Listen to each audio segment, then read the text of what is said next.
expectations for programs in the cafeteria. Welcome to Awards Day. It's good to have everyone here. When having a program in the cafeteria, here are the expectations. You can communicate by using quiet voices and appropriate language and topics. However, when it's time to start the program, you need to be quiet.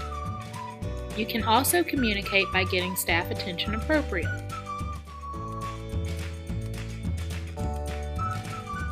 You can succeed by staying in your designated area and having good posture by sitting up straight with your feet on the floor. You can also succeed by keeping your eyes on the stage and paying attention to the interpreter if you're deaf or hard of hearing. Avoiding sounds that can distract others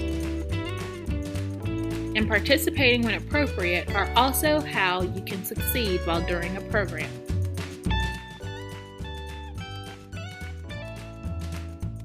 You can advocate by clapping for others who are being recognized and excusing yourself when walking by others who are seated.